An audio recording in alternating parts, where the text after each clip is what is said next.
আসসালামু আলাইকুম প্রিয় দর্শক, অন্য মঞ্চ অনুষ্ঠানে আপনাদের স্বাগত জানাচ্ছি। আসসালামু আলাইকুম দর্শক।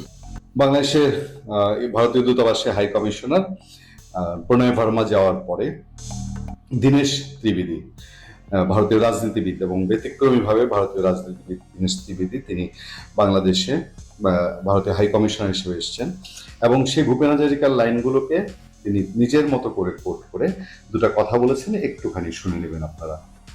আমি বাংলাদেশে এসেছি, ওইটা দেখতে হলো, তাকে বললো হ্যাঁ আপনি বাংলাদেশে পড়বেন, এমনি মনেই হচ্ছে না।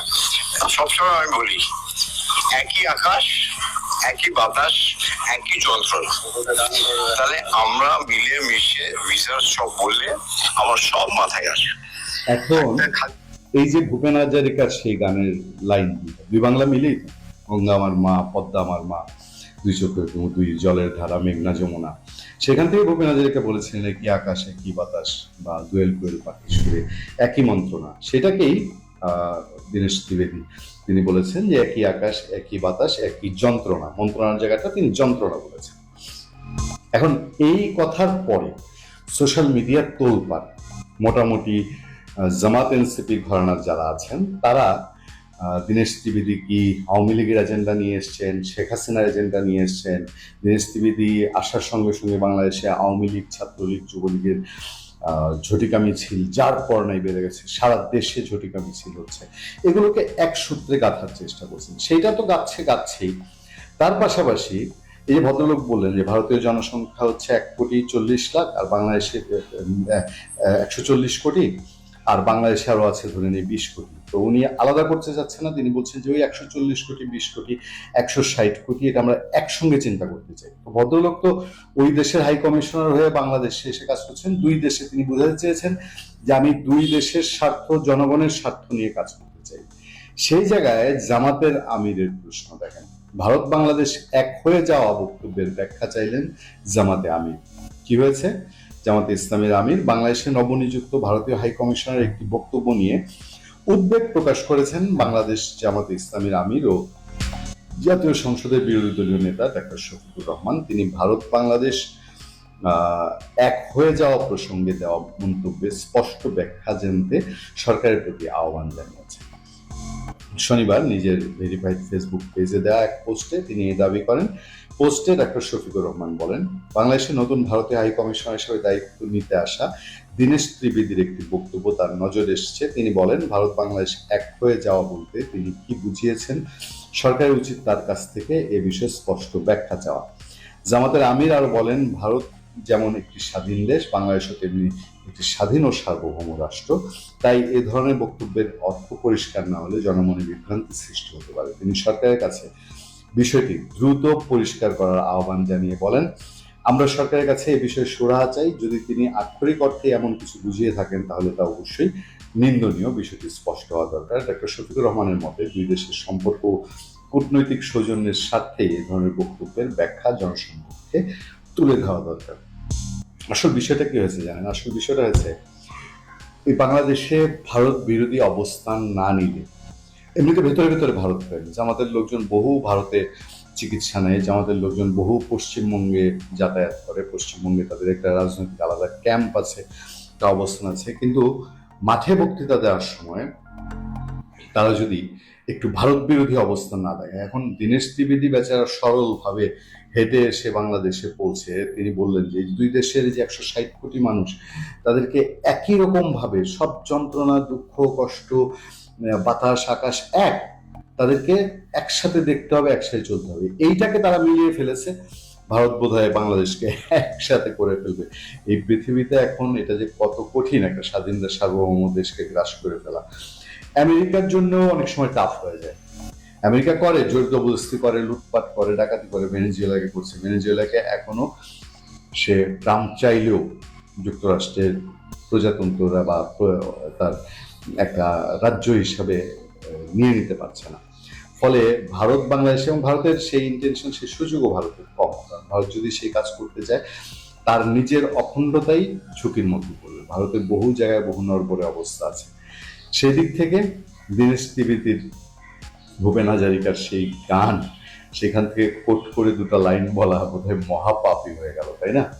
আপনাকে উদাহরণ হিসাবে দিলে আমি বলবো যে বিন লাদেন বা আল জাওয়াহিরি যে পর্যায়ের জঙ্গি, মাহমুদুর রহমান ঠিক সেই পর্যায়ের জঙ্গি। কিংবা আপনাদেরকে যেই জঙ্গি প্রতিষ্ঠানগুলো পাকিস্তান থেকে আপনাদেরকে ডিস্টার্ব করে, সেই জৈশি মোহাম্মদ, লস্করি তৈবা, তাদের যে প্রধানগুলো আছে পাকিস্তানে, তাদের সবার শিক্ষাগুরু হওয়ার যোগ্যতা রাখে বাংলাদেশের এই শীর্ষ জঙ্গি মাহমুদুর রহমান। এই যে জাহেদ, তোমাকেও কিন্তু এই ফাঁকে বলে রাখি, তোমাকে কিন্তু বাবা ভবিষ্যতে আমরা জিজ্ঞেস করব যে তুমি যে দিল্লি দাসী শেখ হাসিনাকে বলেছিলে প্রতিটা ভিডিওতে, কতবার বলেছিলে সেই হিসাবও আমরা করব। তারপর কিন্তু তোমাকে উত্তরটা দিতে হবে যে শেখ হাসিনা কিভাবে দিল্লি দাসী হয়েছিল। তোমাকে উত্তরটা দিতে হবে ম্যাথামেটিক্যালি, অর্থাৎ দেখিয়ে দিতে হবে যে এই কাজের কারণে শেখ হাসিনা দিল্লি দাসী হয়েছিল। তুমি যদি উত্তর দিতে না পারো, ওই ফিলোসফিক্যাল উত্তর আমরা তখন কিন্তু গ্রহণ করব না, তোমাকে কিন্তু কঠোর সাজা দেওয়া হবে জাহেদ, এটা মনে রেখো। আমেরিকান হিউমারিস্ট কাস্কি স্টিনেট 1960 সালে প্রকাশিত তার আউট অফ দ্য রেড বইতে লিখেছিলেন, একজন কূটনীতিবিদ হলো সেই ব্যক্তি যে তোমাকে জাহান্নামে যেতে বলছে, কিন্তু এমন ভাবে পথের বর্ণনা দিচ্ছে যে তুমি ভ্রমণ করার জন্য মনে মনে প্রস্তুত হয়ে যাচ্ছ। মিস্টার দীনেশ ত্রিবেদী, আপনি বাংলাদেশে ভারতের হাই কমিশনার হিসাবে দায়িত্ব গ্রহণ করতে এসে যে আবহাওয়াটা তৈরি করেছেন, মনে হলো কাস্কি স্টিনেটের এই কথার সাথে হুবহু মিলে গেল। এখানে আপনি নিজেই বলেছেন, অর্থাৎ আপনি বক্তা এবং আপনি আবার সেই ব্যক্তি যাকে বলা হয়েছে, এইভাবে আমি দেখছি।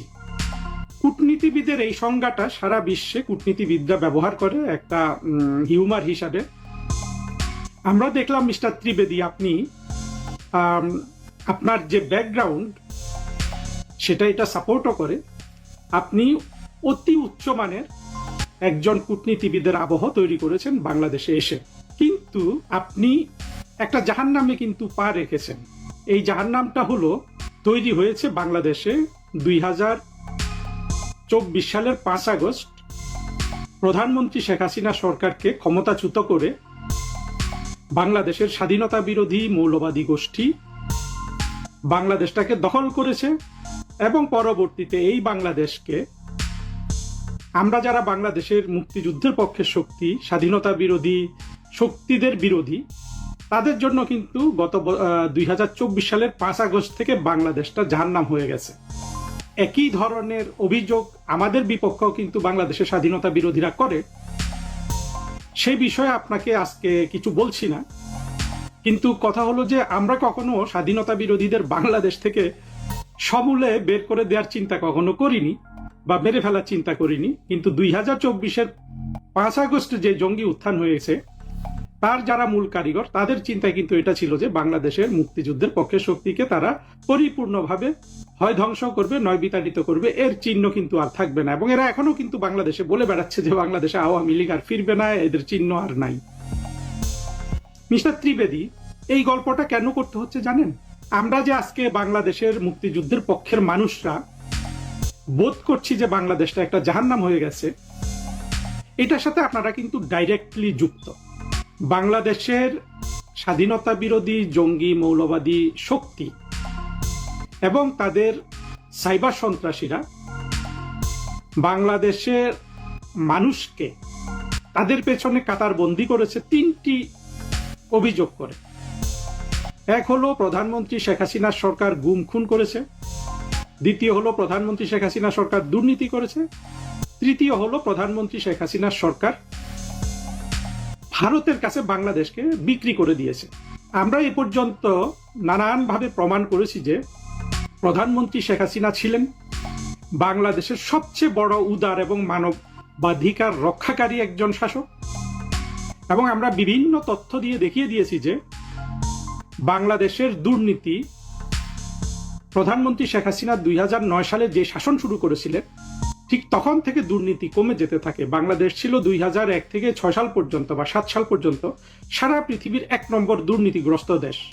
যখন ক্ষমতায় ছিল বর্তমান শাসক দল বিএনপি, সেই 2001 থেকে 6 সালে। পরবর্তীতে আমরা যদি ট্রান্সপারেন্সি ইন্টারন্যাশনালের তথ্যগুলো দেখি, আর বাংলাদেশ কখনোই কিন্তু পৃথিবীতে 1 নম্বর দুর্নীতিগ্রস্ত দেশ ছিল না। এবং কখনো কখনো, বিশেষ করে 2009 থেকে 24 সাল পর্যন্ত এটা অনেক উন্নতি হয়েছিল, এমনকি মধ্য ইউরোপের দেশগুলোর কাতারেও গিয়ে পৌঁছেছিল দুর্নীতির সূচকে।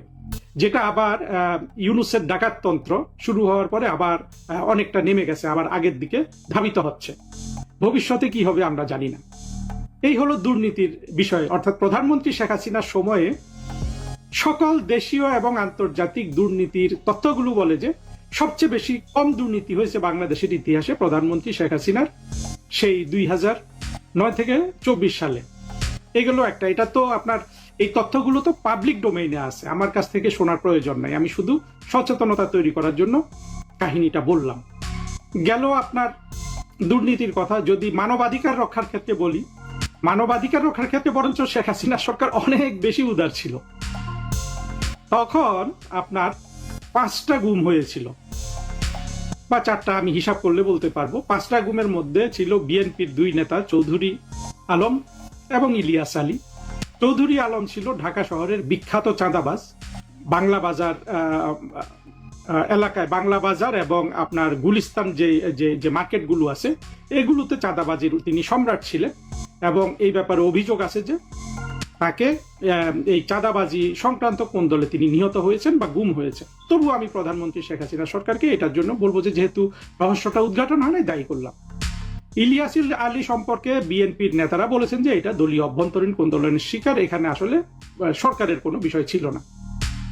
আর 3টা গুম ছিল আপনার, একটা ছিল গোলাম আজমের ছেলে, একটা ছিল সালাউদ্দিন কাদের চৌধুরীর ছেলে, একটা ছিল মীর কাসেম আলীর ছেলে। 3 জনই বাংলাদেশের 1971 সালের যুদ্ধাপরাধী। মীর কাসেম আলীর ছেলে, যাকে শেখ হাসিনা গুম করেছে, যেটাকে সারা পৃথিবীকে রাষ্ট্র করে আপনার প্রধানমন্ত্রী শেখ হাসিনা সরকারের বিরুদ্ধে জনমত গঠন করা হয়েছে, মীর কাসেম আলীর সেই ছেলে এখন বাংলাদেশের সংসদ সদস্য।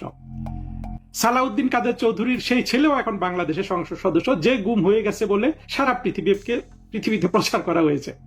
আর গোলাম আজমের সেই ছেলে এখন বাংলাদেশের স্বাধীনতা বিরোধী, মুক্তিযুদ্ধ, মৌলবাদী শক্তির সবচেয়ে বড় আদর্শিক নেতা। সে সংসদ সদস্য হয় নাই, কারণ সে এত বড় নেতা গোলাম আজমের ছেলে, যে মনে করে যে সংসদ সদস্য হওয়া তো তার কাছে কোনো বিষয় না, সে অনেক বড় জিনিস কমান্ড করে। এই হলো শেখ হাসিনা সরকারের গুমের আপনার কাহিনী। এই 5টা গুম, যার মধ্যে 3 জন এখন সমাজে প্রতিষ্ঠিত, 2 জন সংসদ সদস্য হিসাবে, এইটাকে দিয়ে বাংলাদেশের জঙ্গি, মৌলবাদী, স্বাধীনতা বিরোধী শক্তি সারা পৃথিবীকে নাচিয়ে ফেলেছিল। এগুলো আমরা এখন বাংলাদেশের মানুষের কাছে দেখিয়ে দিতে সক্ষম হলাম। যেই জিনিসটা দেখিয়ে দিতে সক্ষম এখনো হচ্ছি না, সেটা হলো যে প্রধানমন্ত্রী শেখ হাসিনা ভারতের কাছে দেশ বিক্রি সংক্রান্ত কোনো কাজই করেন নাই। বরঞ্চ আমরা দেখেছি যে প্রধানমন্ত্রী শেখ হাসিনা সরকারের সময় ভারতের থেকে প্রধানমন্ত্রী শেখ হাসিনা এত সুযোগ সুবিধা আদায় করেছিলেন, এইটাকে আপনি মৌলবাদীদের ভাষা যদি আপনি ট্রান্সলেট করেন, তাহলে বলতে পারবেন যে ভারতের কাছে বাংলাদেশ বিকৃত দূরে থাকুক, বরঞ্চ দেখা যাচ্ছে বাংলাদেশের কাছে ভারতের নেতারা তখন ভারতকে বিক্রি করে দিয়েছিল। অর্থাৎ যেই জিনিসগুলোকে জঙ্গিরা দেশ বিক্রি হিসাবে বলতে চায়, আমরা যদি সেই ভাষাগুলো ব্যবহার করি। এই ভারত বিদ্বেষ এর দীর্ঘ ইতিহাস আছে বাংলাদেশে। ইতিহাসটা সংক্ষিপ্ত হলো এরকম যে আপনার বাংলাদেশে মৌলবাদীরা তারা এখনো পাকিস্তান থেকে বাংলাদেশ আলাদা হয়ে যাওয়ার বিষয়টা ভুলতে পারেনি। তারা এর প্রতিশোধ চায়। 1971 সালে ভারত যেহেতু বাংলাদেশের স্বাধীনতা যুদ্ধে যোগ দিয়েছিল, ভারতকেও তারা একইভাবে প্রতিশোধ নিতে চায় ভারতের উপর। এই প্রতিশোধ নিতে গিয়ে তারা মনে করে যে ভারত তাদের যেমন শত্রু, বাংলাদেশও তাদের তেমন শত্রু। আর তারা সহজ উপায় পেয়ে গিয়েছে ইসলাম ধর্মকে ব্যবহার করে ভারতের বিরুদ্ধে এবং হিন্দুদের বিরুদ্ধে ঘৃণা প্রচার করা। এই ঘৃণা কতটা প্রবল বাংলাদেশের স্বাধীনতা বিরোধী মৌলবাদী জঙ্গিদের মধ্যে, এটা যদি আপনি অনুধাবন না করতে পারেন, তাহলে বাংলাদেশে কূটনীতিবিদ হিসাবে আপনার চাকরির একটা অসম্পূর্ণতা কিন্তু থেকে যাবে। এই ঘৃণা প্রচার করেছে বাংলাদেশে একমাত্র আওয়ামী লীগ ছাড়া আর সবাই, বাংলাদেশের সব দল মোটা দাগে কিন্তু এই ঘৃণা প্রচার করেছে, কখনো কম কখনো বেশি। এখন যারা শাসন করছে তাদেরও কিন্তু রাজনীতির মূল ভিত্তি ছিল, বা এখন তারা বলছে না, কারণ এখানে অনেক কাহিনী আছে যেগুলো আমি পরবর্তীতে হয়তো আপনাকে বলবো এই খোলা চিঠির মাধ্যমে পাবলিককে জানানোর জন্য। তারাও কিন্তু এই ভারত ঘৃণার ফসল বলতে পারেন। আমাদের বাংলাদেশ জাতীয়তাবাদী দল, অন্যান্য মৌলবাদী শক্তিগুলো তো আছেই। মোট কথা, আপনি একটি সর্বগ্রাসী ভারত ঘৃণার রাষ্ট্রে আপনি কূটনৈতিক দায়িত্ব পালন করতে আসলেন। আর আমি বলবো যে আপনি এসে যে কথাগুলো বলেছেন অত্যন্ত সুন্দরভাবে এবং অত্যন্ত একজন প্রাজ্ঞ কূটনীতিবিদ হিসাবে, সেটাতে আপনি অনেকটা পানি ঢেলেছেন। কিন্তু আপনি যদি ভাবেন যে আপনি জঙ্গিদের উপর এই পানি কাজ করবে, সেটা হবে না। এই ঘৃণা কারা ছড়িয়েছে আমি যদি আপনাকে একটা উদাহরণ দিয়ে থাকি। আপনি নিশ্চয়ই একজন মানুষের নাম শুনেছেন ইতিমধ্যে অথবা শুনে থাকবেন। বাংলাদেশে যারা ভারতকে এবং হিন্দুদের ঘৃণা করে, এদের যদি আপনি তালিকা করেন, সেই তালিকায় 1 নম্বর নামটা যাবে মাহমুদুর রহমানের, যে ব্যক্তি এখন আমার দেশ নামক একটি প্রভাবশালী পত্রিকার সম্পাদক ঢাকা শহরে। এবং এই মাহমুদুর রহমান কোন পর্যায়ের জঙ্গি, এটাও আপনাকে একটু স্টাডি করতে হবে। আপনাকে উদাহরণ হিসাবে দিলে আমি বলবো যে বিন লাদেন বা আল জাওয়াহিরি যে পর্যায়ের জঙ্গি, মাহমুদুর রহমান ঠিক সেই পর্যায়ের জঙ্গি। কিংবা আপনাদেরকে যে জঙ্গি প্রতিষ্ঠানগুলো পাকিস্তান থেকে আপনাদেরকে ডিস্টার্ব করে, সেই জৈশি মোহাম্মদ, লস্করি তৈবা, তাদের যে প্রধানগুলো আছে পাকিস্তানে, তাদের সবার শিক্ষাগুরু হওয়ার যোগ্যতা রাখে বাংলাদেশের এই শীর্ষ জঙ্গি মাহমুদুর রহমান। মাহমুদুর রহমান সম্পর্কে একটা ছোট গল্প আপনাকে বলি। 2009-এ প্রধানমন্ত্রী শেখ হাসিনা যখন দ্বিতীয়বারের মতো সরকার গঠন করেন, তিনি আহমেদ তারেক করিম নামে এক ব্যক্তিকে ভারতে বাংলাদেশের হাই কমিশনার নিযুক্ত করেন। আহমেদ তারেক করিম কোনো একটা স্বাধীনতা দিবসে, অর্থাৎ বাংলাদেশের স্বাধীনতা দিবস উপলক্ষে একটা পুস্তিকা বের করেন। এই পুস্তিকায় তিনি তার যে বক্তব্যটা দিয়েছিলেন বা মুখবন্ধ দিয়েছিলেন, তার নিচে লিখেছিলেন জয় বাংলা জয় হিন্দ। এই কথাটাকে জয় বাংলা জয় হিন্দ পুঁজি করে, পুস্তিকার একটা কথাকে পুঁজি করে, মাহমুদুর রহমান তখন দৈনিক আমার দেশ, তার তখন আমার দেশ এই একই পত্রিকায় কলাম লিখে হইচই ফেলে দিয়েছিল বাংলাদেশে। এবং বাংলাদেশের সব মানুষকে, অর্থাৎ বাংলাদেশের স্বাধীনতা বিরোধী, মৌলবাদী সকলকে তো বটেই, এমনকি বাংলাদেশের মুক্তিযুদ্ধের পক্ষেরও নিরীহ মানুষকে এই মাহমুদুর রহমান তার এই কলামের মাধ্যমে, এবং এই কলামটা নিয়ে আবার তখন যারা বাংলাদেশের আপনার স্বাধীনতা বিরোধী মৌলবাদী প্রপাগান্ডিস্ট আছে, তারা এটাকে নিয়ে প্রচুর আলোচনা করে এর মাধ্যমে যে প্রভাব সৃষ্টি হয়েছিল, এমনকি আমাদের মুক্তিযুদ্ধের পক্ষের মানুষও কনভিন্সড হয়েছিল যে হ্যাঁ, বাংলাদেশকে যে শেখ হাসিনা ভারতের হাতে তুলে দিয়েছেন এটাই প্রমাণ। কারণ সে তো বাংলাদেশের রাষ্ট্রদূত, সে শুধু জয় বাংলা বলতে পারে। জয় বাংলাকেও তারা আবার মনে করে যে এটা হিন্দুদের স্লোগান। সে জয় বাংলা বলতে পারে, জয় হিন্দ কেন বলবে? মিস্টার ত্রিবেদী, সারা পৃথিবীতে সকল রাষ্ট্রদূত এই স্লোগানটাই কিন্তু ব্যবহার করে যেই দেশে তারা দায়িত্ব পালন করে। আমাদের আসলে ব্যক্তিগত উদাহরণ, যে কোনো দেশে মনে করেন আমি একজন কূটনীতিবিদ, বর্তমানে আমি সাময়িকভাবে ছুটিতে আছি বলতে পারেন, যখন আমাদের মুক্তিযুদ্ধের পক্ষের শক্তি আবার পুনরায় ক্ষমতায় আসবে, আমি আবার স্বপদে ফিরে যাব। আমি তো অ্যাক্রস দ্য ওয়ার্ল্ড দেখেছি প্রতিটা রাষ্ট্রদূত তাদের স্বাধীনতা দিবসে যে বক্তব্যটা দেয় সেখানে ওইটাই বলে যে জাপানের রাষ্ট্রদূত মেক্সিকোতে বলে জয় জাপান, জয় মেক্সিকো। যুক্তরাষ্ট্রের রাষ্ট্রদূত ভারতে বলে জয় আমেরিকা, জয় ইন্ডিয়া। এটা একটা কমন প্র্যাকটিস। আপনি যে সম্প্রীতির কথা বলেছেন দুই দেশের মধ্যে, সেই সম্প্রীতি সৃষ্টির একটা আপনার প্রকাশ জয় বাংলা জয় হিন্দ। চিন্তা করুন, এই জিনিসটাকে, এই তিলটাকে তাল করে মাহমুদুর রহমান নামক এই শীর্ষ জঙ্গি বিশাল হইচই ফেলে দিয়েছিল সেই 2010 বা 11 সালে। আমার এখনো সুস্পষ্টভাবে মনে আছে। বাংলাদেশের সাধারণ মানুষকে, বাংলাদেশের স্বাধীনতা বিরোধী মৌলবাদী শক্তি ঠিক এইভাবে মগজ ধোলাই করে করে এই নিরীহ জিনিসগুলোকে আপনার এমন ভাবে মানুষের মগজে প্রবেশ করিয়েছে ভারত সংক্রান্ত বিষয়গুলোতে। এতে বাংলাদেশের আজকে বেশিরভাগ মানুষ মনে করে যে প্রধানমন্ত্রী শেখ হাসিনা বা আওয়ামী লীগের সরকার ভারতের কাছে বাংলাদেশকে বিক্রি করে দিয়েছিল। তারা ঠিক এই কথাটাই বলে। আপনার প্রধানমন্ত্রী বর্তমানে তারেক রহমানের একজন উপদেষ্টা আছে জাহিদুর রহমান। এই জাহিদুর রহমান 2024-এর জঙ্গি উত্থানের আগে প্রতিটি ভিডিওতে প্রধানমন্ত্রী শেখ হাসিনাকে বলতো দিল্লি দাসী। চিন্তা করেন, প্রধানমন্ত্রী শেখ হাসিনা ক্ষমতায়, প্রতিটা ভিডিওতে জাহেদ বলছে যে শেখ হাসিনা দিল্লি দাসী। জাহেদের বিরুদ্ধে কোনো কার্যক্রম কিন্তু শেখ হাসিনার সরকার গ্রহণ করেনি, তাকে তার বাক স্বাধীনতা প্রয়োগ করতে দিয়েছে। অথচ জঙ্গিরা বলে যে বাংলাদেশে শেখ হাসিনা সরকার কোনো বাক স্বাধীনতা রাখে নাই। সেই বক্তব্য অবশ্য একটু অবান্তর এখানে। এই যে জাহেদ, তোমাকেও কিন্তু এই ফাঁকে বলে রাখি, তোমাকে কিন্তু বাবা ভবিষ্যতে আমরা জিজ্ঞেস করব যে তুমি যে দিল্লি দাসী শেখ হাসিনাকে বলেছিলে প্রতিটা ভিডিওতে, কয়শবার বলেছিলে সেই হিসাবও আমরা করব। তারপর কিন্তু তোমাকে উত্তরটা দিতে হবে যে শেখ হাসিনা কিভাবে দিল্লি দাসী হয়েছিল। তোমাকে উত্তরটা দিতে হবে ম্যাথামেটিক্যালি, অর্থাৎ দেখিয়ে দিতে হবে যে এই কাজের কারণে শেখ হাসিনা দিল্লি দাসী হয়েছিল।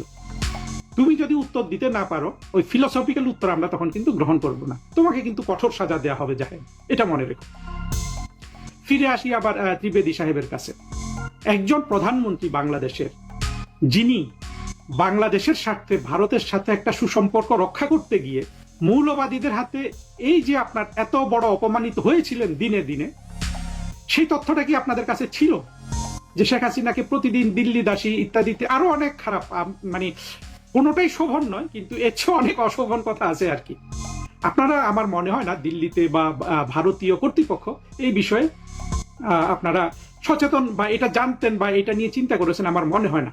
যদি আপনারা এটা নিয়ে সচেতনতা আপনাদের মধ্যে তৈরি হতো, তাহলে কিন্তু শেখ হাসিনা সরকারের প্রতি আপনাদের দৃষ্টিভঙ্গিও বদলাতো, অর্থাৎ আপনারা ওই কষ্টটা ওনার বুঝতে পারতেন যে বাংলাদেশে কোন বৈরী পরিবেশে শেখ হাসিনাকে ভারতের সাথে সুসম্পর্ক রক্ষা করতে হচ্ছিল। আপনারা যদি এটা বুঝতেন, তাহলে হয়তো আমাদের জন্য একটু সুবিধা হতো আপনাদের সাথে দ্বিপাক্ষিক সম্পর্ক আমাদের মুক্তিযুদ্ধের চেতনার ভিত্তিতে এগিয়ে নিয়ে যেতে। দেখুন, আজকে যে আপনি যে জিনিসটা বললেন, ভারতের 140 কোটি এবং বাংলাদেশের 20 কোটি, 160 কোটি মানুষের কল্যাণে কাজ করবেন, ঠিক এই কথাটা যদি আপনি আওয়ামী লীগ সরকারের আমলে এসে বলতেন, অর্থাৎ আপনি যদি আওয়ামী লীগ সরকারের আমলে ভারতের হাই কমিশনার হতেন, প্রথমত মাহমুদুর রহমানের, শুধু একক মাহমুদুর রহমানের ক্ষমতা, যেই ক্ষমতা আছে জঙ্গিদের নিয়ন্ত্রণ করার ক্ষেত্রে, মাহমুদুর রহমান কিন্তু বাংলাদেশের রায়ট সৃষ্টি করত।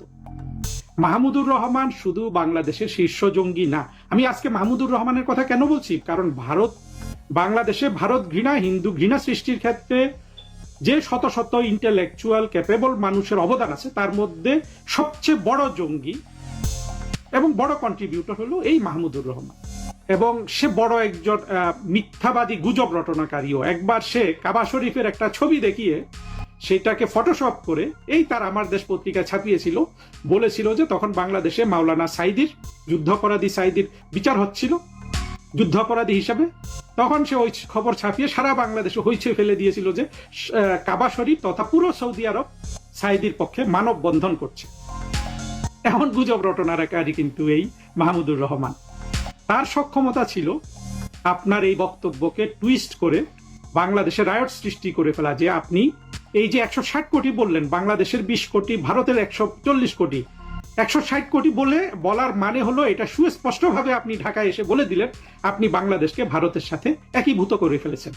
মাহমুদুর রহমান, আপনি নিশ্চিত থাকতে পারেন, আপনি যারা মাহমুদুর রহমানকে চেনে তারা সবাই নিশ্চিত, আজকে যদি শেখ হাসিনা সরকারের আমলে আপনি ত্রিবেদী সাহেব এই কথাটা বলতেন, মাহমুদুর রহমান শুধু এই কথাটাকে টুইস্ট করে কিন্তু বাংলাদেশে হিন্দু মুসলমান রায়ট কিংবা মৌলবাদীদের রায়ট তৈরি করে ফেলতে পারত। এত সক্ষমতা, এত প্রভাব সে রাখে। এটা আরো করতে পারত, কারণ হলো আপনার ব্যাকগ্রাউন্ড মিস্টার ত্রিবেদী। আপনি কিন্তু বাংলাদেশে এই পর্যন্ত যত হাই কমিশনার এসেছে তাদের মধ্যে সবচেয়ে অভিজ্ঞ, সবচেয়ে বড় পদের অধিকারী, এবং আপনার ক্যারিয়ার কিংবা আপনার ব্যাকগ্রাউন্ড সবচেয়ে রিচ। আমি যতদূর দেখলাম যে বোধহয় একমাত্র বাংলাদেশে ভারতের প্রথম হাই কমিশনার, তিনি একজন ICS অফিসার ছিলেন। আপনি এবং তার মধ্যে যতজন এসেছেন সবাই কিন্তু ইন্ডিয়ান ডিপ্লোম্যাটিক সার্ভিসের অফিসার ছিলেন বাকিরা, এবং অনেকে অনেক সিনিয়র পজিশনে এবং পরবর্তীতে ভারতের ফরেন সেক্রেটারি হয়েছিলেন। কিন্তু আপনি কিন্তু তাদের থেকে অনেক আলাদা। আপনি রাজনীতিবিদ হিসাবে আপনার বিশাল অভিজ্ঞতা, আপনি কংগ্রেস করেছেন, আপনি তৃণমূল কংগ্রেস করেছেন, আপনি বিজেপি করেছেন, আপনি ভারতের বিভিন্ন প্রতিমন্ত্রী ছিলেন, আপনি সেই দেশের সবচেয়ে ইম্পর্ট্যান্ট রেল মন্ত্রণালয়ের মন্ত্রী ছিলেন, আপনি ভারতের রাজ্যসভার সদস্য ছিলেন, যেটা আপনাদের লোকসভা, তার সদস্য ছিলেন। আপনার শিক্ষা দীক্ষা সব মিলে আপনি যে একটা উঁচু ব্যাকগ্রাউন্ড নিয়ে আসলেন, এটাকে এই মাহমুদুর রহমানের শক্তি ছিল এই কথা বললে বাংলাদেশে আগুন লাগিয়ে দেয়া যে ভারত এবার ভাইসরয় পাঠিয়েছে বাংলাদেশে। কারণ আগে তো কেউ এত উঁচু পর্যায় থেকে কেউ বাংলাদেশে হাই কমিশনার হতে আসেনি। শেখ হাসিনা সরকার যদি ক্ষমতায় থাকতো তাহলে কিন্তু আজকে কিন্তু আগুন লেগে যেত। আপনি যেই ব্যাকগ্রাউন্ড নিয়ে এসেছেন এবং এসে যেই কথা বলেছেন, এই দুটো কথা যদি আপনি আওয়ামী লীগ সরকারের সময় এসে বলতেন ঢাকা শহরে বা বাংলাদেশের মাটিতে পা দিয়ে, এতক্ষণে কিন্তু রায়ট হয়ে যেত। কিন্তু আপনার সৌভাগ্য যে আপনি এসেছেন বিএনপি সরকারের আমলে। বিএনপি এবং বাংলাদেশের জঙ্গি স্বাধীনতা বিরোধী মৌলবাদীরা যেহেতু তারা একটা কোয়ালিশন, এখন তারা এই ব্যাপারে কিন্তু কোনো উচ্চবাচ্য করতে পারছে না। কিন্তু পারছে না বলে আপনার এটা মনে করার কোনো কারণ নাই যে আপনি আসার ফলে বাংলাদেশে যেই আপনার টক্সিক ভারত ঘৃণা হিন্দু ঘৃণা সৃষ্টি করেছে, বাংলাদেশে 2024-এর জঙ্গি কোয়ালিশন বছরের পর বছর শুধুমাত্র 1971 সালে মুক্তিযুদ্ধে পাকিস্তানের পরাজয়ের প্রতিশোধ নেওয়ার জন্য, সেটার ব্যাপকতা কিন্তু আপনি আপনার যেই উদার অত্যন্ত সুসভ্য কূটনৈতিক বক্তব্য আপনি বাংলাদেশে এসে রাখলেন, সেটা এক বিন্দু কমিয়েছে, সেটা ভাববেন না। আমি আপনাকে আরো কিছু খোলা চিঠি প্রকাশ করব আপনার বরাবর। আজকে আপনি এসেছেন, আপনাকে স্বাগতম। আপনি আমাদের অতিথি, নিশ্চয়ই এখন আপনার অনেক ব্যস্ততা, কাজে আমার এই খোলা চিঠিটা এখানে শেষ করে দিলাম। আরো কিছু খোলা চিঠি আপনার বরাবর প্রেরণ করব, কারণ আপনি যেই 160 কোটি মানুষের ভাগ্যের পরিবর্তনের কথা বলেছেন, আমি সেটাতে বিশ্বাসী। তার জন্য ভারত বাংলাদেশের কি ধরনের সহযোগিতা দরকার এবং কোন কোন কাঁটাটা উৎপাটন করা দরকার, কি কি করলে এই সাফল্য আসতে পারে, আমি বাংলাদেশি হিসাবে এটাও বলে রাখছি যে এই সাফল্য আপনাদের দেশের চেয়ে অনেক বেশি জরুরি। পাশাপাশি আমি আপনাদের তরফ থেকে কি কি ধরনের ভুল পদক্ষেপ আছে, কোন কোন জায়গায় আপনাদের আরো চিন্তা ভাবনা বাড়ানোর দরকার আছে, সেইগুলো মাঝে মধ্যে কিন্তু তুলে ধরবো। সে পর্যন্ত ভালো থাকবেন। চায়না বলেছে ইসলাম ইজ এ মেন্টাল ইলনেস, এমনি বলে নাই, এবং চায়না গভর্নমেন্ট এটা বলেছে। কিন্তু মোল্লাদের কোনোদিন এই বিষয়ে টু শব্দটি করতে দেখবেন না, কোন বামপন্থীদের এই ব্যাপারে টু শব্দটি করতে দেখবেন না। সবচেয়ে হাস্যকর ব্যাপার কি জানেন, বাংলাদেশে এখন বাংলাদেশের বামেরা কোথায়? এই যে সনাতনীদের তাদের যে ধর্মীয় অধিকার ক্ষুণ্ণ করা হলো, তাদের ধর্মীয় অধিকার নস্যাৎ করা হলো, এখন তো বামেদের কথা বলতে দেখি না। বাংলাদেশের বামপন্থী বলেন আর ভারতে, এরা সর্বদা হলো মোল্লাদের পক্ষে। এরা কোনো মার্কসিস্ট না, কিচ্ছু না, এরা হলো মোহাম্মদিস্ট, এরা হচ্ছে মোহাম্মদী বলে নিতে পারেন। এরা হচ্ছে মুসলমানদের বি টিম, ক্ষেত্র বিশেষ মুসলমানদের এ টিম, মুসলমানি বি টিম থাকে, এরাই এ টিম। তার প্রমাণ এইখানে তারা একটা রামের মূর্তি করতে দিল না।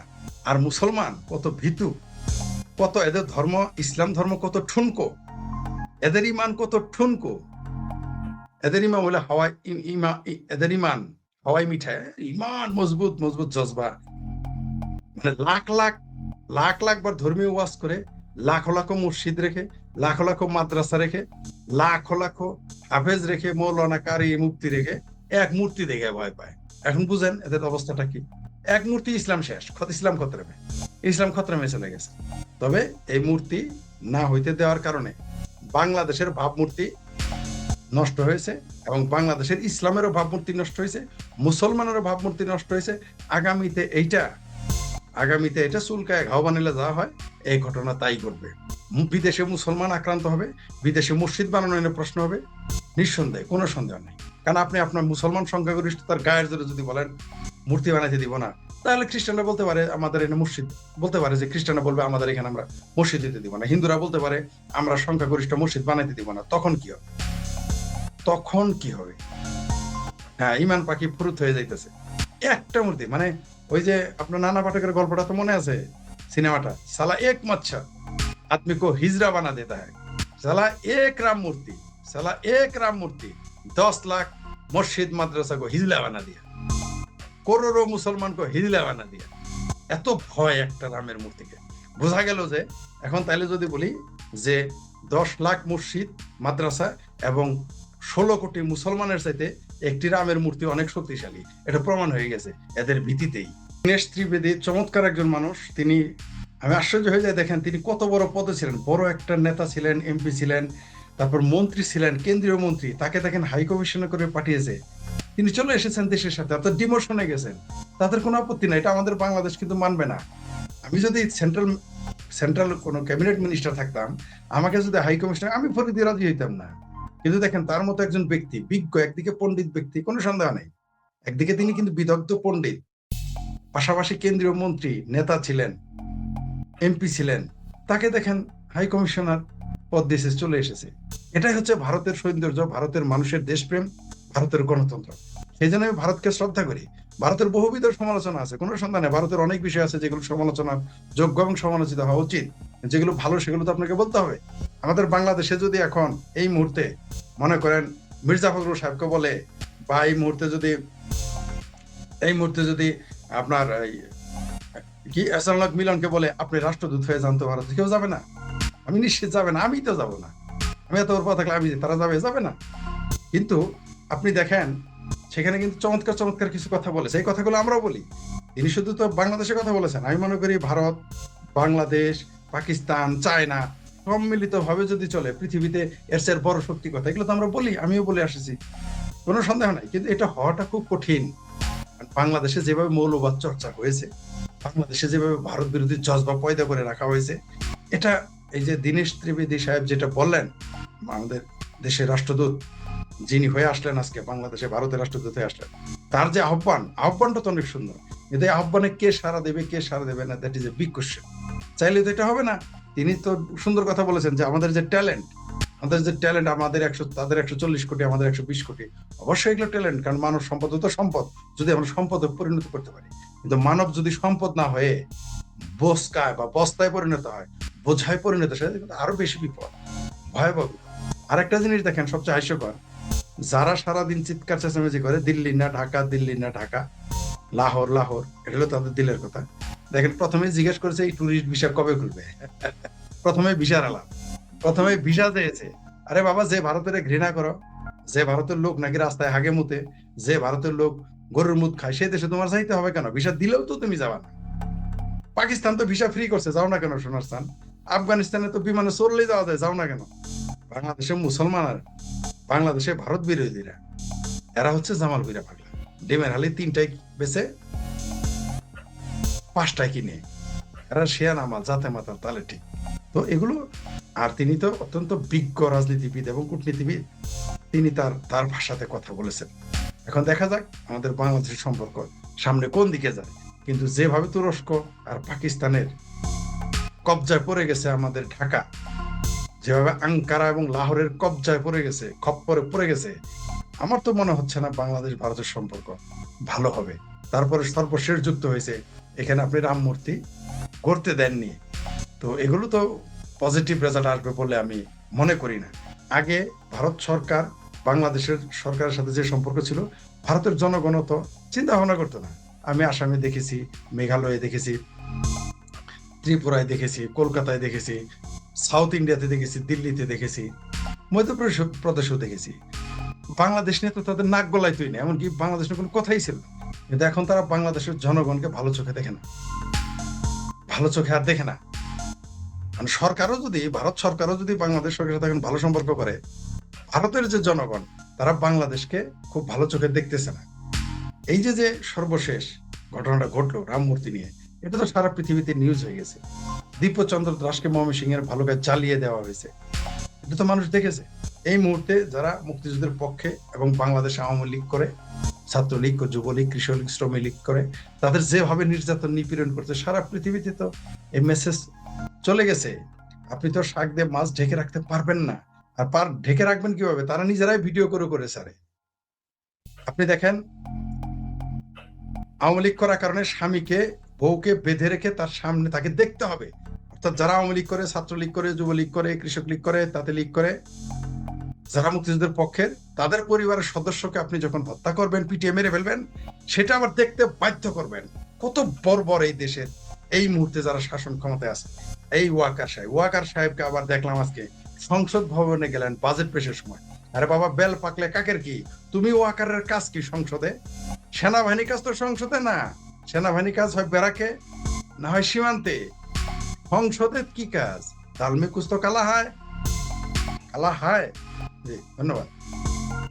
এই একজন ভদ্রলোক এর আগে লিখেছেন, এই যে অন ইসলামিক পোশাক পরে লেখছে যে তারা মসজিদ ভেঙে ফেলবে। ভারতে মসজিদে গেলে ভাঙিয়েছে, সব অবৈধ জায়গাতে ছিল, সোনার চান, পিতলা কুকুর, ওটাই পরে তো বৈশা আছে। আমি বলছি না আপনাকে, বাংলাদেশের কিন্তু দাঁড়িয়ালা মোল্লার চাইতে এই সমস্ত কোট্টায়ালা মোল্লা আরো বেশি বিপজ্জনক। কিন্তু আপনাদের মনে আসলে ভারত প্রেম, বাংলাদেশের ভালো অবশ্যই কোনো ভারত কিছু আপনার ভালো লাগে না। না, না, ভারত প্রেম তো অবশ্যই থাকবে আমাদের। আমাদের কি আপনার মতো ওই যে কোট্টায়ালা পাকিস্তান প্রেম থাকবে? আপনাদের মতো কাবুল প্রেম থাকবে? আমাদের তো ভারত প্রেম অবশ্যই থাকবে। আমাদের মুক্তিযুদ্ধ সহযোগিতা করেছে, অবশ্যই আমাদের সাথে তাদের এর প্রেম থাকবে। এর আগে লিখছে, এরা হলো বাংলাদেশের মানুষের সাংবাদিক, যেখানে নিজের দেশকে অপর দেশকে লালন পালন করতে বলে। এই মূর্খ এলো এলো পেয়ারা পাকিস্তানি, ওর বাপ ওর মায়ের ভাতারের দিল চৌচির হো গেয়া, দিল চির গেয়া। কারণ 71 সালে পাকিস্তান ভাঙছে, ও বেদনা এখানে কোথায় এগুলো বকর বকর করতেছে, এখানে আসবেই তো। ওর কাছে তো পাকিস্তান ভালো, পাকিস্তান যদি ওর মাকে রেপ করে তাও ভালো, ওর বইনের রেপ করে তাও ভালো, এই জন্য এখানে আসছে বক্তব্য দিতে। এগুলো তো আমরা চিনি তো এরা কারা। এরা তো তারাই যারা মাদ্রাসায় বলৎ করে মনে করে যে বেহেশতের চাল চালায় নিয়ে যাইতেছে। হ্যাঁ, ভারতে মসজিদ ভাঙে নাই, ভারতে অবৈধ মসজিদ ভেঙেছে। মক্কার সামনে তুমি মন্দির করতে দিবা সোনার চান? হিন্দুদের মূর্তি তৈরি করতে তো হিন্দুরা এই দেশের নাগরিক না? বাংলাদেশ তোমার মায়ের ভাতারের, পাকিস্তানের নাকি? অপেক্ষা করো, দেখতে থাকবা, কাঠ খাইতে চাংরা হাঁকবা। আমি লিখিত দিলাম আপনাকে আজকে, এই যে এই বাঙ্গুদের চেঁচামেচি করার কারণে, বাঙ্গুদের ফালাফালির কারণে, রাম মূর্তি প্রতিষ্ঠিত ওইখানে তৈরি করতে না দেওয়ার কারণে এই রংপুর বিভাগ চলে যেতে পারে যে কোনো মুহূর্তে। রংপুরের কপালে শনি আছে, আপনি নিশ্চিত থাকেন। এটা কিভাবে সম্ভব? এটা কিভাবে সম্ভব? আপনার ধারণা কি এটা? রংপুরটা রংপুর প্রথমত মনে আছে তো আপনার ভালো করেই, সারা বাংলাদেশ জানে, সারা পৃথিবী জানে যে বাংলাদেশের রিক্সাওয়ালা, হাঁপানি রুগী, তারপরে মাঞ্জা ভাঙ্গা মেজর, তারপরে রাওয়া নাকি সাওয়া ক্লাবের দারুখরু মুসলমান মেজর, এবং এই দেশের পোলাপান কি বলেছে যে চিকেন নেক খেয়ে ফেলবে, চিকেন নেক দখল করবে, ভারত দখল করবে, নরেন্দ্র মোদীকে মেরে ফেলবে, শুভেন্দু অধিকারীকে মেরে ফেলবে, অমিত শাহকে ধরে ফেলবে, তারপরে কি শর্মা, আরে আমাদের শর্মা আপনার আসামের মুখ্যমন্ত্রী, তাকে মেরে ফেলবে।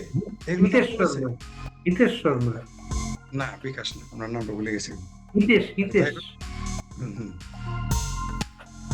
তাদেরকে তাদের দখল করে নিবে।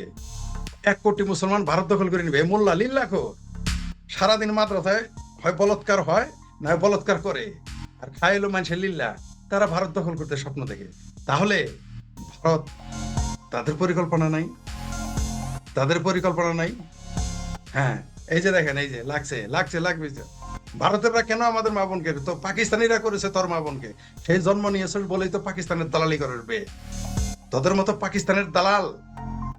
পাকিস্তানের দালালের জন্য আজকে বাংলাদেশের এই পরিণতি।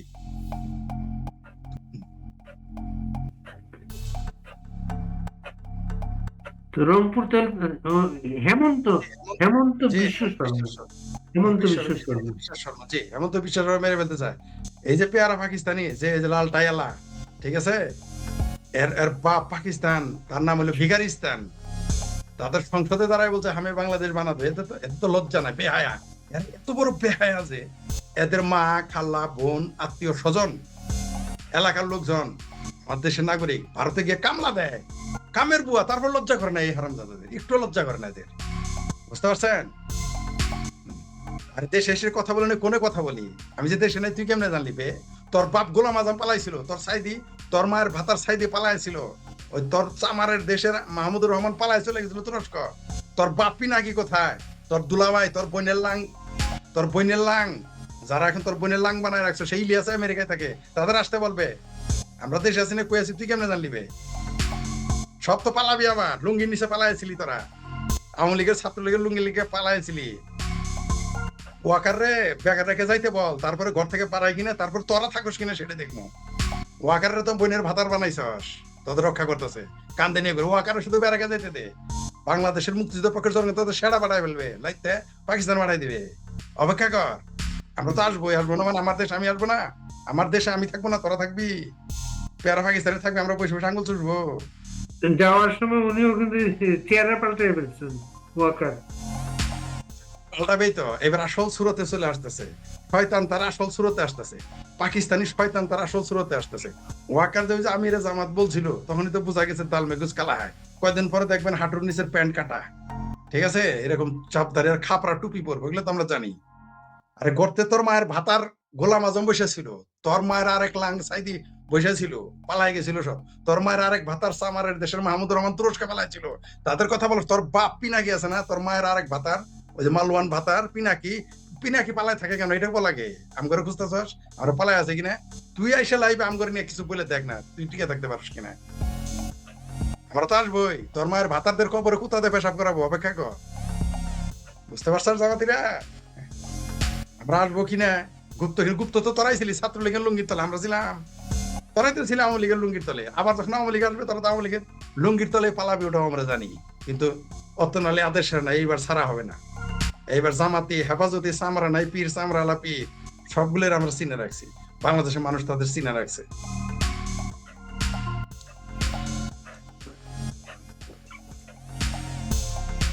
আর তোর কথাই তো মনে হইতেছে তুই আর তুই তো পাকিস্তানের পয়দা, আমারও তো মনে হয়।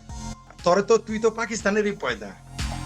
তোর জন্মই দিছে নিয়াজিরা, সেই জন্য তো পাকিস্তানের পক্ষে দালালি করবে। বড় গল্প করস। আপনাদের স্বাগত জানাই আমি আমার কথা শুনবার জন্য। বাংলাদেশের বাজেটকে আমরা সাধারণত আয় ব্যয়ের হিসেবে দেখি, কিন্তু বাস্তবে বাজেট কেবল অর্থ মন্ত্রণালয়ের একটা আর্থিক দলিল নয়। এটা একটা রাষ্ট্রের রাজনৈতিক অগ্রাধিকার, অর্থনৈতিক দর্শন এবং সামাজিক চুক্তির প্রতিফলন। একটা সরকার তার নাগরিকদের জন্য কি করতে চায়, কোথায় বিনিয়োগ করতে চায়, কাদের পাশে দাঁড়াতে চায় এবং ভবিষ্যতের বাংলাদেশকে কিভাবে কল্পনা করে, তার সবচেয়ে সুসংগঠিত প্রকাশ ঘটে বাজেটের মধ্য দিয়ে। 2026-27 অর্থ বছরের প্রস্তাবিত বাজেট সেই অর্থে একটা গুরুত্বপূর্ণ রাজনৈতিক ও অর্থনৈতিক বার্তা বহন করছে। প্রায় 9,38,000 কোটি টাকার এই বাজেট দেশের ইতিহাসে সবচেয়ে বড়। এর মাধ্যমে সরকার একদিকে প্রবৃদ্ধি পুনরুদ্ধারের আশা দেখাতে চেয়েছে, অন্যদিকে সামাজিক খাতে ব্যয় বাড়িয়ে রাষ্ট্রের মানবিক দায়িত্বের কথাও স্মরণ করিয়ে দিয়েছে। কিন্তু বাজেটের প্রকৃত মূল্যায়ন তার আকার দিয়ে হয় না। প্রশ্ন হলো, এই অঙ্কের ভেতরে কি দর্শন আছে, কি বাস্তবতা আছে এবং সবচেয়ে বড় কথা, বাস্তবায়নের সক্ষমতা কতটুকু আছে। বাংলাদেশের অর্থনীতি গত কয়েক বছর ধরে একটা জটিল রূপান্তরের মধ্য দিয়ে যাচ্ছে। উচ্চ মূল্যস্ফীতি, বৈদেশিক মুদ্রার চাপ, ব্যাংক খাতের দুর্বলতা, বিনিয়োগ স্থবিরতা এবং রাজস্ব আহরণের সীমাবদ্ধতা অর্থনীতিকে চ্যালেঞ্জের মুখে দাঁড় করিয়েছে। এর সঙ্গে যুক্ত হয়েছে বৈশ্বিক অনিশ্চয়তা, মধ্যপ্রাচ্যের সংঘাত, জ্বালানি বাজারের অস্থিরতা, বৈশ্বিক সরবরাহ শৃঙ্খলের পরিবর্তন এবং আন্তর্জাতিক বাণিজ্যের নতুন বাস্তবতা উন্নয়নশীল দেশগুলোর জন্য নতুন চাপ তৈরি করছে।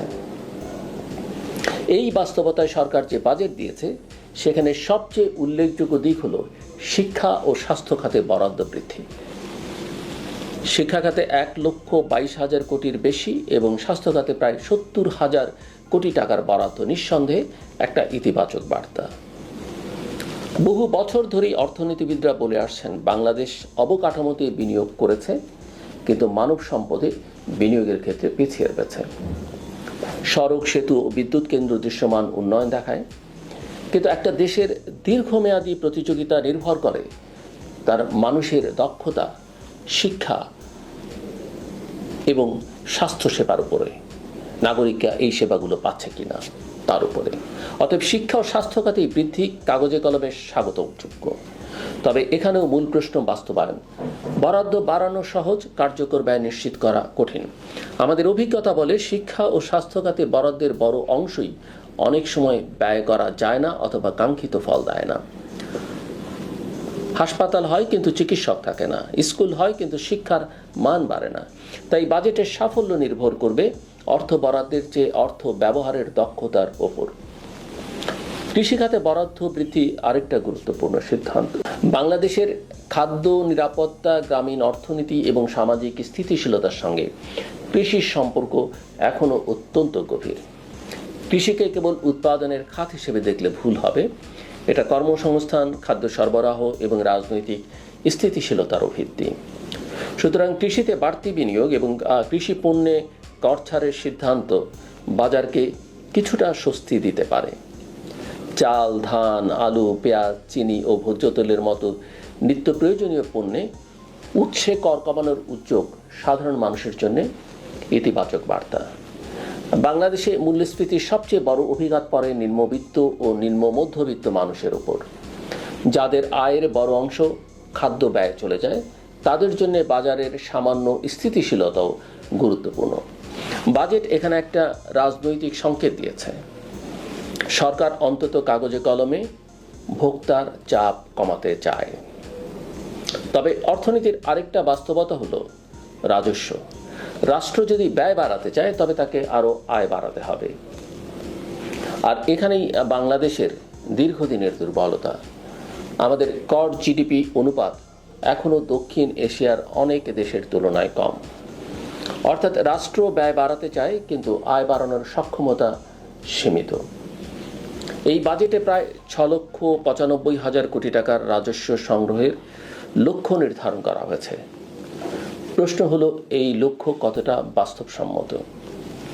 বাংলাদেশের ইতিহাস বলছে প্রায় প্রতি বছরই রাজস্ব আদায়ের লক্ষ্য ও বাস্তব অর্জনের মধ্যে বড় ফারাক থাকে।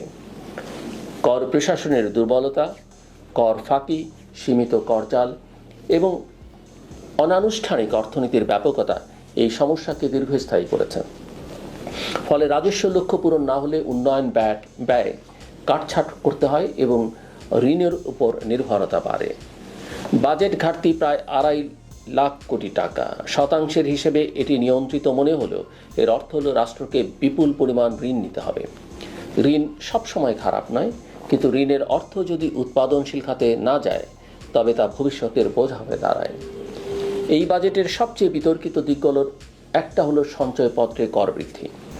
বাংলাদেশের সঞ্চয়পত্র কেবল একটা বিনিয়োগ মাধ্যম নয়, এটা বহু অবসরপ্রাপ্ত মানুষ, বিধবা নারী, মধ্যবিত্ত পরিবার এবং নির্দিষ্ট আয়ের মানুষের নিরাপত্তা বলয়। উৎসে কর 5% থেকে 10% উন্নীত হওয়ার অর্থ হলো তাদের হাতে কম টাকা পৌঁছবে। অর্থনীতির ভাষায় এটা রাজস্ব আহরণের একটা সিদ্ধান্ত, কিন্তু সমাজনীতির ভাষায় এটা মধ্যবিত্তের ওপর অতিরিক্ত চাপ। গত কয়েক বছরে মূল্যস্ফীতি, চিকিৎসা ব্যয়, শিক্ষা ব্যয় এবং জীবনযাত্রার ব্যয় যেভাবে বেড়েছে তাতে মধ্যবিত্ত প্রতিদিনই এমনিতেই চাপে রয়েছে। ফলে বাজেটের এই অংশ নিয়ে প্রশ্ন থাকাই স্বাভাবিক। অন্যদিকে ফ্রিল্যান্সার, স্টার্টআপ উদ্যোক্তা, ক্ষুদ্র ও মাঝারি ব্যবসার জন্য কর সুবিধা বর্তমান বাস্তবতার সঙ্গে সামঞ্জস্যপূর্ণ। বাংলাদেশের শ্রমবাজার দ্রুত পরিবর্তিত হচ্ছে। প্রচলিত চাকরির পাশাপাশি ডিজিটাল অর্থনীতি, দূরবর্তী কাজ, ফ্রিল্যান্সিং এবং ক্ষুদ্র উদ্যোক্তারা নতুন অর্থনৈতিক শক্তি হিসেবে আবির্ভূত হয়েছেন। তাদের জন্য কর স্বস্তি দেওয়া মানে ভবিষ্যতের অর্থনীতিকে উৎসাহ দেয়া। এখানে একটা বড় ইতিবাচক দিক হলো কর নীতিকে কিছুটা পূর্বানুমানযোগ্য করবার চেষ্টা। বিনিয়োগকারীরা সাধারণত করের হার কত সেটির চেয়ে বেশি গুরুত্ব দেয় করনীতির স্থায়িত্বকে। অনিশ্চয়তা বিনিয়োগের সবচেয়ে বড় শত্রু। তাই নীতিগত ধারাবাহিকতা বিনিয়োগ পরিবেশের জন্য অত্যন্ত গুরুত্বপূর্ণ বলে আমার কাছে মনে হয়। তবে বাজেটের আরেকটা প্রশ্নবিদ্ধ অংশ হলো কালো টাকা সাদা করবার সুযোগ। বাংলাদেশের ইতিহাসে প্রায় প্রতিটি সরকার কোনো না কোনো সময় এই পথ বেছে নিয়েছে। যুক্তি দেওয়া হয় এতে অর্থনীতি সচল হবে এবং বিনিয়োগ বাড়বে, কিন্তু বাস্তবতা হলো এটি সৎ করদাতাদের জন্য ভুল বার্তা তৈরি করে। যারা নিয়ম মেনে কর দেয় তাদের কাছে এটি ন্যায় বিচারের প্রশ্ন হয়ে দাঁড়ায়। একটা রাষ্ট্র যখন আইন মেনে চলা নাগরিক ও আইন ভঙ্গকারী নাগরিককে প্রায় একই সুবিধা দেয় তখন করনৈতিকতার ভিত্তি দুর্বল হয়ে পড়ে। বিনিয়োগের জন্য আস্থা প্রয়োজন, কিন্তু সেই আস্থার অন্যতম ভিত্তি হলো ন্যায়সঙ্গত নীতি। সবশেষে এই বাজেটকে শুধুমাত্র একটা অর্থনৈতিক দলিল হিসেবে দেখলে ভুল হবে। এটা আসলে একটা রাজনৈতিক বাজেটও, কারণ সরকার একদিকে সামাজিক সুরক্ষা বাড়িয়েছে, অন্যদিকে প্রবৃদ্ধি পুনরুদ্ধারের বার্তা দিয়েছে। একদিকে ভোক্তাকে স্বস্তি দিতে চেয়েছে, অন্যদিকে বিনিয়োগকারীকে আশ্বস্ত করবার চেষ্টা করেছে। একদিকে কৃষককে গুরুত্ব দিয়েছে, অন্যদিকে প্রযুক্তি ও উদ্যোক্তাদের জন্য নতুন সুযোগ সৃষ্টি করেছে। কিন্তু বাংলাদেশের বাজেটের সবচেয়ে বড় সমস্যা হলো কখনো অঙ্ক ছিল না, সমস্যা ছিল বাস্তবায়ন। আমরা বহু উচ্চাভিলাষী বাজেট দেখেছি, অনেক বড় প্রতিশ্রুতিও শুনেছি, কিন্তু শেষ পর্যন্ত নাগরিকের কাছে গুরুত্বপূর্ণ প্রশ্ন একটাই, তার জীবন কি বদলেছে? যদি শিক্ষা খাতে বাড়তি বরাদ্দ শ্রেণীকক্ষে পৌঁছয়, যদি স্বাস্থ্য খাতের অর্থ হসপিটালের বেডে পৌঁছায়, যদি কৃষকের কাছে সহায়তা পৌঁছায়, যদি বিনিয়োগের ঘোষণাগুলো কারখানার ধোঁয়ায় রূপ নেয়, যদি সামাজিক সুরক্ষার প্রতিশ্রুতি মানুষের জীবনে নিরাপত্তা আনে, তবেই এই বাজেট সফল হবে। রাষ্ট্রের ইতিহাসে বাজেট কেবল সংখ্যার খেলা নয়, এটা বিশ্বাসের দলিল। সরকার নাগরিককে একটা প্রতিশ্রুতি দেয়, আর নাগরিক সেই প্রতিশ্রুতির বাস্তবায়ন দেখতে চায়। 2026-27 অর্থ বছরের বাজেটও সেই পরীক্ষার সামনে দাঁড়িয়ে আছে। অঙ্ক বড় হয়েছে, প্রত্যাশাও বড় হয়েছে। এখন দেখবার বিষয় বাস্তবতা সেই প্রত্যাশার সঙ্গে তাল মেলাতে পারে কিনা। কারণ শেষ পর্যন্ত বাজেটের সাফল্য সংসদের করতালিতে নয়, বাজারের দামে, হাসপাতালের সেবায়, শ্রেণীকক্ষের মানে এবং মানুষের মুখের হাসিতে মাপা হয়। আমার কথা শুনবার জন্য অসংখ্য ধন্যবাদ। আপনাদের সবার জন্য শুভকামনা।